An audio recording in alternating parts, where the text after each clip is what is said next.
Competition IAS, IRS, IFS ಇಂಥಕ್ಕೆಲ್ಲ ಹೋಗಬೇಕು ಅಂತ ಆಸಕ್ತಿ ಇರೋರಿಗೆ ಅದಕ್ಕೆ ಕಾಂಪಿಟೇಟಿವ್ ಎಕ್ಸಾಮ್ಸ್ಗೆ ಅದಕ್ಕೆ ಅವಕಾಶವನ್ನು ಮಾಡ್ತಾ ಇದ್ದೀವಿ. ಆಮೇಲೆ ನನಗೆ ಆಯ್ತಲ್ಲ, ಇದು ಮೂರನೇದಿದೆ. ನೆಕ್ಸ್ಟ್ ಸಬ್ಜೆಕ್ಟ್, ಈ ರೆಸಿಡೆನ್ಷಿಯಲ್ ಕಮಿಷನರ್ ಆಫೀಸ್ ಏನಿದೆ ಅದು ನನಗೆ ಸಮಾಧಾನ ತರಲಿಲ್ಲ, ಅದನ್ನು ಡೆಲ್ಲಿಲಿ. ಸೊ ಅದನ್ನು ರೀಆರ್ಗನೈಸೇಷನ್ ಮಾಡ್ತಾ ಇದ್ದೀವಿ. ಅಲ್ಲಿ ಹೊಸದಾಗಿ ಕೆಲವು ಸೆಟಪ್ ಮಾಡಿ ಡೆಲ್ಲಿಲಿ ಯಾವುದಾದ್ರು ಪ್ರಾಜೆಕ್ಟ್ಸ್ಗಳಿಗೆ ಅಪ್ಲೈ ಮಾಡಬೇಕು, ಯಾವ್ಯಾವ ಸ್ಕೀಮ್ಸು ಬೇರೆ ಬೇರೆ ರಾಜ್ಯದಲ್ಲಿದೆ.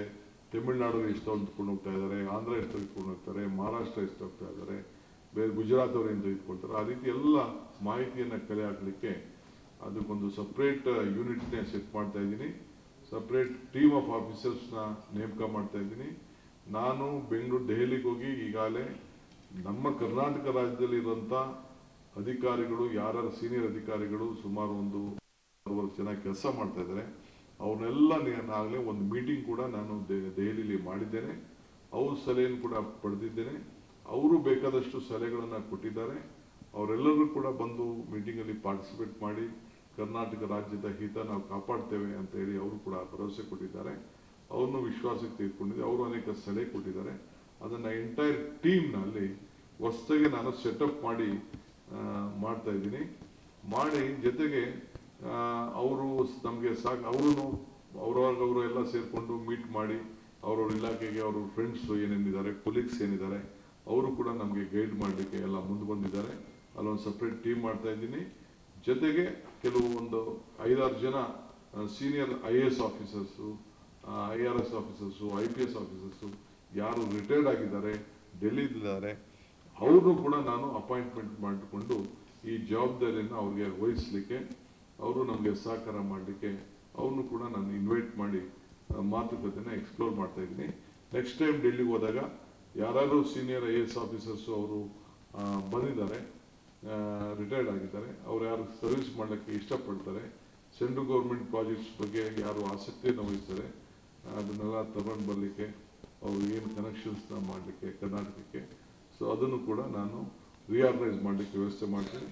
ಆಮೇಲೆ ಲೀಗಲ್ ಸೆಲ್ನ ಕಂಪ್ಲೀಟ್ ಸ್ಟ್ರೆಂಥನ್ ಮಾಡಲಿಕ್ಕೆ ಒಂದು ಸಪ್ರೇಟ್ ಕಾರ್ಯಕ್ರಮನ ರೂಪಿಸ್ತಾ ಇದ್ದೀನಿ ಅಲ್ಲಿ. So legal cell in Delhi, supreme court cases, ಬೇರೆ ಬೇರೆ ಕೇಸಸ್ ಏನಿದೆ ಅದನ್ನು ಮಾಡ್ತೀವಿ. ಆಮೇಲೆ ವೈದ್ಯಕೀಯ ಶಿಕ್ಷಣ ಇಲಾಖೆಯಲ್ಲಿ ಸಂಬಂಧಪಟ್ಟಂತೆ ಯಾದಗಿರಲ್ಲಿ ವೈದ್ಯಕೀಯ ವಿಜ್ಞಾನ ಸಂಸ್ಥೆ ಆವರಣದಲ್ಲಿ 200 ಬೆಡ್ ಹಾಸ್ಪಿಟಲನ್ನು, ಹೊಸ ಸೂಪರ್ ಸ್ಪೆಷಾಲಿಟಿ ಹಾಸ್ಪಿಟಲ್ ಕಟ್ಟಬೇಕು ಅಂತೇಳಿ ತೀರ್ಮಾನ ಮಾಡಿದ್ದೇವೆ. ಅದಕ್ಕೆ 100 ಕೋಟಿ ರೂಪಾಯಿಗೆ ಆಡಳಿತ ಅನುಮೋದನೆಯನ್ನು ನಾವು ಕೊಟ್ಟಿದ್ದೇವೆ. ಜೊತೆಗೆ ಕಾರವಾರ ವೈದ್ಯಕೀಯ ವಿಜ್ಞಾನ ಸಂಸ್ಥೆಯವರು ಸುಮಾರು 6 ಸಿವಿಲ್ ಕಾಮಗಾರಿಯನ್ನು ಸುಮಾರು 18 ಕೋಟಿ ರೂಪಾಯಿ ವೆಚ್ಚದಲ್ಲಿ ಒಂದು ಪ್ರಪೋಸಲ್ ಇದೆ. ಸೊ ಅಲ್ಲೂ ಕೂಡ ವೈದ್ಯಕೀಯ ಸಂಬಂಧಪಟ್ಟಂತೆ ಅಲ್ಲಿ ಸಿವಿಲ್ ಕಾಮಗಾರಿಯನ್ನು ತೆಗೆದುಕೊಳ್ಳಲಿಕ್ಕೆ ಅಲ್ಲಿ ನಮ್ಮ ಲೋಕಲ್ MLA ಅವರು ಭಾಳ ರಿಕ್ವೆಸ್ಟ್ ಮಾಡಿದರು. ಅದು ಕೂಡ ನಾವು ಒಪ್ಪಿಗೆಯನ್ನು ಕೊಟ್ಟಿದ್ದೇವೆ. ಆಮೇಲೆ ಬೆಂಗಳೂರು ನಗರದಲ್ಲಿ ಗೌರ್ಮೆಂಟ್ ವೈದ್ಯಕೀಯ ಮಹಾವಿದ್ಯಾಲಯ ಏನಿದೆ ಅದು ಸಂಶೋಧನಾ ಆಸ್ಪತ್ರೆ, ಇದು ರಿಸರ್ಚ್ ಹಾಸ್ಪಿಟ್ಲು, ಭಾಳ ಹಿಂದೆ ಫೇಮಸ್ ಹಾಸ್ಪಿಟಲ್ ತಮಗೆಲ್ಲ ಗೊತ್ತಿದೆ. ಅಲ್ಲೂ ಕೆಲವು ಉಪಕರಣಗಳನ್ನು ಪರ್ಚೇಸ್ ಮಾಡಲಿಕ್ಕೆ, ಅಲ್ಲೂ ಕೂಡ ಅದನ್ನು ಅಪ್ಗ್ರೇಡ್ ಮಾಡಲಿಕ್ಕೆ 60 ಕೋಟಿ ರೂಪಾಯಿ ವೆಚ್ಚದ ಒಂದು ಪ್ರಸ್ತಾವನೆಯನ್ನು ಕೊಟ್ಟಿದ್ದಾರೆ. ಅದಕ್ಕೂ ಕೂಡ ಅಡ್ಮಿನಿಸ್ಟ್ರೇಟರ್ ಅಪ್ರೂವಲನ್ನು ಕೊಟ್ಟಿದ್ದೇವೆ. ಆಮೇಲೆ ಬಳ್ಳಾರಿ ಸಂಡೂರು ತಾಲೂಕಿನಲ್ಲಿ ಪಟ್ಟಣದಲ್ಲಿ ಸುಸಜ್ಜಿತವಾದಂಥ ಸರ್ಕಾರಿ ಬಸ್ ನಿಲ್ದಾಣ ಮತ್ತು ಅಲ್ಲಿಗೆ ಮೂಲಭೂತ ಸೌಕರ್ಯವನ್ನು ಒದಗಿಸಿಕೊಡ್ಲಿಕ್ಕೆ ಅದಕ್ಕೆ ಅಲ್ಲಿ 30 ಕೋಟಿ ರೂಪಾಯಿ ವೆಚ್ಚದ ಒಂದು ಲೋಕೋಪಯೋಗಿ ಇಲಾಖೆಯಿಂದ ಒಂದು ಪ್ರಸ್ತಾವನೆ ಬಂದಿತ್ತು. ಅದಕ್ಕೂ ಕೂಡ ನಾವು ಅವರಿಗೆ ಅನುಮತಿಯನ್ನು ನಾವು ಕೊಟ್ಟಿದ್ದೇವೆ.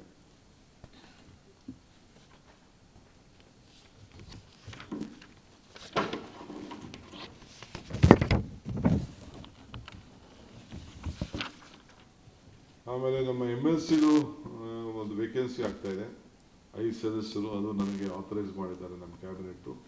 ನೀವು ಡಿಸಿಷನ್ ತಗೊಳ್ಳಿ, ಯಾರು ರಿಟೈರ್ಡ್ ಆಗ್ತಾ ಇದ್ದಾರೆ ಅದಕ್ಕೆ ನೀವು ಅಂಥೇಳಿ ಅದಕ್ಕೂ ಕೂಡ ನನಗೆ ಜವಾಬ್ದಾರಿಯನ್ನು ವಹಿಸಿದ್ದಾರೆ. ಇನ್ನು ಕ್ಯಾಬಿನೆಟ್ಟು ಕೆಲವು ಸಬ್ ಕಮಿಟೀಸ್ ಇತ್ತು, ಅದು ಕೆಲವರೆಲ್ಲ ರಿಟೈರ್ಡ್ ಆಗಿದ್ದು ಕೆಲವು ಮಿನಿಸ್ಟರ್ಸು ಖಾಲಿ ಇತ್ತು, ಅದನ್ನು ಕೂಡ ನನಗೆ ಆಥರೈಸ್ ಮಾಡಿದ್ದಾರೆ. ನಾನು ನೆಕ್ಸ್ಟು ನೋಡ್ತೀನಿ, ಸದ್ಯಕ್ಕೆ ಅವ್ರಿಗೆ ವ್ಯವಸ್ಥೆ ಮಾಡ್ತೀನಿ. ಆಮೇಲೆ ಈ ಡಿಸ್ಟ್ರಿಕ್ಟ್ ಮಿನಿಸ್ಟರ್ಸ್ಗೆ ವಾಟರ್ ವಿಚಾರದಲ್ಲಿ ಯಾರು ಇದ್ದೀರಿ ನೀವೇ ಅದನ್ನು ನೀರಿಗೆ ಸಂಬಂಧಪಟ್ಟಂತೆ ನಾವು ನೆಕ್ಸ್ಟು ಕ್ಯಾಬಿನೆಟ್ ಎಕ್ಸ್ಪೆನ್ಷನ್ ಆದಮೇಲೆ ಎಲ್ಲರಿಗೂ ಜವಾಬ್ದಾರಿ ವಹಿಸ್ತೀವಿ. ಈಗ ಇರೋಂಥವ್ರೆ ಅವರವರೇ ಸ್ವಲ್ಪ ಅವ್ರ ಜಿಲ್ಲೆಯಲ್ಲಿ ಯಾರು ಇದ್ದಾರೆ ಅಕ್ಕಪಕ್ಕ ಜಿಲ್ಲೆನೂ ಸೇರಿ ನೀವು ರಿವ್ಯೂ ಮಾಡಿ ವಾಟರ್ ಪ್ರಾಬ್ಲಮ್ ಬಂದಂಥ ಸಂದರ್ಭದಲ್ಲಿ ನೀವು ಅದನ್ನು ಪ್ರಯಾರಿಟಿಲಿ ನೀವು ಅಟೆಂಡ್ ಮಾಡಬೇಕು ಅಂಥೇಳಿ ಅವ್ರಿಗೆ ನಾವು ಡೈರೆಕ್ಷನ್ಸ್ ಎಲ್ಲ ಕೊಟ್ಟಿದ್ದೇವೆ. ಅದಕ್ಕೆ ಅವರಿಗೆಲ್ಲರೂ ಕೂಡ ಮತ್ತು ಎಲ್ಲರೂ ಕೂಡ ನಾನು ಇನ್ಫಾರ್ಮೇಷನ್ ಕೊಡ್ತೇನೆ. ಆಮೇಲೆ ಟ್ರಾನ್ಸ್ಪೋರ್ಟ್ ಡಿಪಾರ್ಟ್ಮೆಂಟ್ ಅವರು ಅಲ್ಲಿಂದ ವತಿಯಿಂದ ಸುಮಾರು BSP ಫುಲ್ ಬಿಲ್ಟ್ ಫೆಸೈಲ್ ಬಸ್ಸಸ್ಸು 400 ಬಸ್ಸಸ್ಸನ್ನು ಟೋಟಲ್ 620 ನ್ಯೂ ಹೊಸ ಬಸ್ಸಲ್ ಪೈಕಿ 400 ಬಸ್ಗಳನ್ನು ಈಗ ಕೊಂಡ್ಕೊಳ್ಳಲಿಕ್ಕೆ ನಾವು ಅನುಮತಿಯನ್ನು ಕೊಟ್ಟಿದ್ದೇವೆ. ಗ್ರಾಮೀಣ ಪ್ರದೇಶಕ್ಕೆ ಒಟ್ಟು 220 ಬಸ್ಸು ನಾರ್ತ್ ವೆಸ್ಟ್ ರೋಡ್ ಕಾರ್ಪೊರೇಷನ್ಗೆ ಪರ್ಮಿಷನ್ ಕೊಟ್ಟಿದ್ದೇವೆ. ಅದು ಒಟ್ಟು 235 ಕೋಟಿ ರೂಪಾಯಿ ವೆಚ್ಚದ ಇನ್ವೆಸ್ಟ್ಮೆಂಟ್ ಮಾಡ್ತಾ ಇದ್ದೀವಿ. ಒಟ್ಟು 620 ಬಸ್ಸು ಇಲ್ಲಿಗೆ BSV 6ಗೆ 400 ಬಸ್ಸು ಫಾರ್ ಕರ್ನಾಟಕ, KSRTCಗೆ ನಾರ್ತ್ ವೆಸ್ಟ್ ಕರ್ನಾಟಕ ರೋಡ್ಗೆ 220, ಒಟ್ಟು 620 ಹೊಸ ಬಸ್ಗಳನ್ನು ಜನರಿಗೆ ನಮ್ಮ ಪ್ರಯಾಣಿಕರಿಗೆ ಅನುಕೂಲ ಆಗಲಿ ಅಂತೇಳಿ ಅದಕ್ಕೆ ತೆಗೆದುಕೊಂಡಿದ್ದೇವೆ. ಆಮೇಲೆ ಎಲೆಕ್ಟ್ರಿಕ್ ಬಸ್ ಡಿಪೋಗಳು 11 ಕಡೆ ಅಡ್ಮಿನಿಸ್ಟ್ರೇಟಿವ್ ಅಪ್ರೂವಲ್ಗೆ north west Karnataka KRTC, KKRTC, KSRTC ಇವೆಲ್ಲ ಕೂಡ ಸ್ಕೀಮ್ ಇದೆ. ಇದಕ್ಕೆ ಸುಮಾರು ನಮ್ಮ ಗೌರ್ಮೆಂಟ್ ಆಫ್ ಇಂಡಿಯಾ ಅವರು ಕೂಡ ಅವರು ಒಂದು ಎಸ್ಟಿಮೇಟು ಕಳಿಸ್ಕೊಟ್ಟಿದ್ರು. ಅದಕ್ಕೆ 112 ಕೋಟಿ ರೂಪಾಯಿ ಇದಕ್ಕೆ ಎಲೆಕ್ಟ್ರಿಕಲ್ ಬಸ್ ಡಿಪೋ 11 ಲೊಕೇಶನಲ್ಲಿ ಮಾಡಲಿಕ್ಕೆ ಅದು ಕೂಡ ಅನುಮತಿಯನ್ನು ಕೊಟ್ಟಿದ್ದೇವೆ.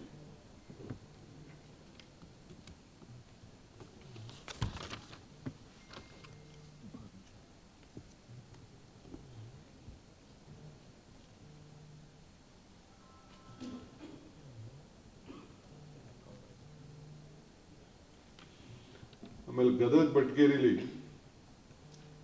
ಸುಮಾರು 50-50 ರೇಷಿಯೋನಲ್ಲಿ ಶೇರಿಂಗ್ ಬೇಸಿಸಲ್ಲಿ ಕೆಲವು ರೈತರುಗಳು ಪರ್ಮಿಷನ್ ಕಳಸಾಪುರ ವಿಲೇಜ್ನಲ್ಲಿ ಸುಮಾರು 18 ಎಕರೆಗೆ ಅವರು ಅಪ್ರೂವಲ್ ಕೊಟ್ಟಿದ್ರು. ಸೊ ಅದಕ್ಕೆ 19-20 ಕೋಟಿ ರೂಪಾಯಿ ಖರ್ಚಾಗ್ತದೆ. ಸೊ ಅದಕ್ಕೂ ಕೂಡ ನಾವು ಅವ್ರಿಗೆ ಅನುಮತಿಯನ್ನು ಇಬ್ಬರು ಶೇರಿಂಗ್ ಬೇಸಿಸಲ್ಲಿ ನಮ್ಮ ಅರ್ಬನ್ ಡೆವಲಪ್ಮೆಂಟಲ್ಲಿ ಮಾಡಿ ಅಂಥೇಳಿ ಅವರು ಒಂದು ಅವಕಾಶವನ್ನು ಕೊಟ್ಟಿದ್ದೇವೆ.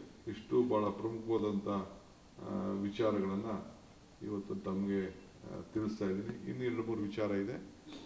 ಸೋಮವಾರ ಇನ್ನೊಂದು ಸ್ಮಾಲ್ ಸಬ್ ಕಮಿಟಿ ಇಟ್ಕೊಂಡಿದ್ದೀನಿ. ಅದಾದಮೇಲೆ ನಿಮಗೆ ನಾನು ತಿಳಿಸ್ತೇನೆ.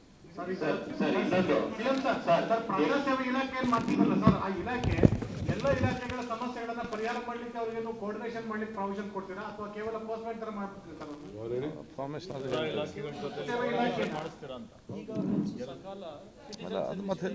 ಪಾಲಿಸಿ ಮಾಡಿದಾಗ ಹೇಳ್ತೇವಲ್ಲ ಸರ್. ಈ ಗವರ್ನೆನ್ಸು ಸಕಾಲ ಎಲ್ಲ ಇಲಾಖೆಗಳು ಯಾವುದೇ ಆಗಲಿ ಪಬ್ಲಿಕ್ ಗ್ರೀವೆನ್ಸಸ್ ಏನಿದೆ ನಮಗೆ ಜನರ ಹಿತ ಭಾಳ ಇಂಪಾರ್ಟೆಂಟು. ಅವರ ಭಾವನೆಗಳನ್ನು ತಿಳ್ಕೊಳ್ಳೋಕೆ ಇಂಪಾರ್ಟೆಂಟು. ನಾವ್ಯಾರು ಇಲ್ಲಿ ಸರ್ವಜ್ಞರಲ್ಲ, ನಮ್ಮ ಅಧಿಕಾರಿಗಳು ಸರ್ವಜ್ಞರಲ್ಲ. ಆದರೆ ಜನರಲ್ಲಿ ಕೆಲವು ಅನೇಕ ಸಮಸ್ಯೆಗಳು ಬರ್ತದೆ.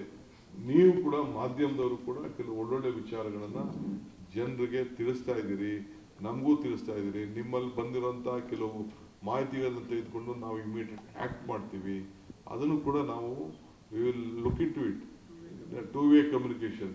ನೀವು ಮಾಧ್ಯಮದವ್ರು ಏನು ಬರೀತೀರಿ ನಿಮ್ಮದು ನಾವು ಮಾಡ್ತೀವಿ. ಕೆಲವು ನಿಮಗೆ ಒಳ್ಳೊಳ್ಳೆ ಇನ್ಫಾರ್ಮೇಷನ್ ಅವರು ನಮ್ಮ ಹತ್ರ ಬರದೇ ಇದ್ದವ್ರನ್ನ ನೀವು ಪ್ರಚಾರ ಮಾಡ್ತೀವಿ. ನಿಮಗೂ ಕೂಡ ಒಂದು ಲಿಂಕ್ ಇದೆ. ನೀವು ಕೂಡ ನೀವೇನು ಗಮನಿಸ್ತೀರಿ ಅದನ್ನು you can put it to the department and will look in to it. ಏನೇ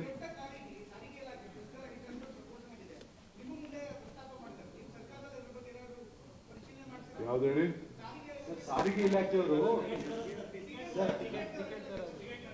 ನೋಡಿ, ಅದು ಸದ್ಯಕ್ಕೆ ಈಗ ಏನಾಗಿದೆ ಅಂತ ಅಂದ್ರೆ ಪ್ರೈವೇಟ್ ಡೀಸೆಲ್ ಬೆಲೆ ನಾವು ನಾವು ಡಿಪೋಲ್ ತೆಗೆದುಕೊಂಡು ಡೀಸೆಲ್ ಬೆಲೆಗೂ there is big difference, more than 40 rupees difference ಕಾಣ್ತಾ ಇದೆ. ಇದು ಗಾಬರಿ ಆಗೋಂಥ ನಂಬರ್ಸ್ ಇದೆ. ಅವ್ರದ್ದು ಪ್ರಸ್ತಾವನೆ ನನಗೆ ಕೊಟ್ಟಿದ್ದಾರೆ. ಈಗ ಕೆಲವರೆಲ್ಲ ಏನು ಮಾಡ್ತಾ ಇದ್ದಾರೆ, ಹೋಗಿ ಬೇರೆಯವರೆಲ್ಲ ಖಾಸಗಿಯವ್ರು ಏನು ಮಾಡ್ತಾ ಇದ್ದಾರೆ ಅಂತಂದರೆ ಡಬ್ಬಗಳು ಇಟ್ಕೊಂಡು ಹೋಗ್ಬಿಟ್ಟು ಅಲ್ಲಿ ಡಿಪೋ ಇಟ್ಕೊಂಡಿದ್ರು ಪ್ರೈವೇಟವರು, ಅದು ಬಿಟ್ಬಿಟ್ಟು ಡಬ್ಬಗಳು ಎತ್ಕೊಂಡೋಗಿ ಪಬ್ಲಿಕ್ ಇಲ್ಲಿ ಮಾಮೂಲಿ ರೆಗ್ಯುಲರ್ ಡೀಸೆಲ್ ಹಾಕ್ಸ್ಕೊಳ್ತಾ ಇದ್ದಾರೆ. ಇವೆಲ್ಲ ಇದೆ. ಅದ್ರ ಬಗ್ಗೆ ಒಂದು ರಿಪೋರ್ಟ್ ಕೇಳಿದ್ದೀನಿ ನಾನು, ಎಲ್ಲಿ ಏನು ಎಷ್ಟ ಯಾವ ರೀತಿ ಏನು ಅಂತೇಳಿ. ನಾವು ಮೊದಲೆಲ್ಲ ಆಟೋಮೆಟಿಕ್ ಆಗಿ ಏನು ಡೀಸೆಲ್ ಬೆಲೆ ಜಾಸ್ತಿ ಆಯಿತು ಅಂತಂದರೆ ಹಿಂದೆ ನಾವು ಆಟೋಮೆಟಿಕ್ ಆಗಿ ಇದನ್ನ ಪ್ರೈಸ್ನ ಜಾಸ್ತಿ ಮಾಡಬೇಕು ಅಂತ ಒಂದು ತೀರ್ಮಾನ ಹಿಂದೆ ಆಗಿತ್ತು. ಈಗ ಇದ್ರ ಬಗ್ಗೆ ನಾನು ಮತ್ತೆ ಪರಿಶೀಲನೆಯನ್ನು ನಾವು ಮಾಡಬೇಕು. ಮಾಡಿಬಿಟ್ಟು ನಾವು KSRTCನೂ ಉಳಿಬೇಕು, ಜನರಿಗೂ ಅನುಕೂಲ ಆಗಬೇಕು. ಈ ಬೆಲೆಗೆ ಅಂದರೆ ಯಾಕೆಂದರೆ ಪ್ರೈಮ್ ಮಿನಿಸ್ಟರ್ ನಮಗೆಲ್ಲ ರಿಕ್ವೆಸ್ಟ್ ಮಾಡಿದ್ದಾರೆ, ನೀವು ಬಸ್ಸಲ್ಲಿ ಓಡಾಡಬೇಕು, ಪಬ್ಲಿಕ್ ಪೆಟ್ರೋಲ್ ಉಳಿಸ್ಬೇಕು, ಡೀಸೆಲ್ ಉಳಿಸ್ಬೇಕು, ಅವ್ರದ್ದು ಏನೋ ಮಾರ್ಗದರ್ಶನ ಎಲ್ಲ ಇದೆ. ಅವ್ರದ್ದೆಲ್ಲ ಕೂಡ ನಾವು ಗಮನದಲ್ಲಿ ಇಟ್ಕೊಂಡು ರಾಜ್ಯದ ಹಿತಕ್ಕೆ ಏನು ಮಾಡ್ಲಿಕ್ಕೆ ಸಾಧ್ಯ, ಜನರ ಹಿತಕ್ಕೆ ಏನು ಮಾಡ್ಲಿಕ್ಕೆ ಸಾಧ್ಯ, we will take a decision at earliest possible.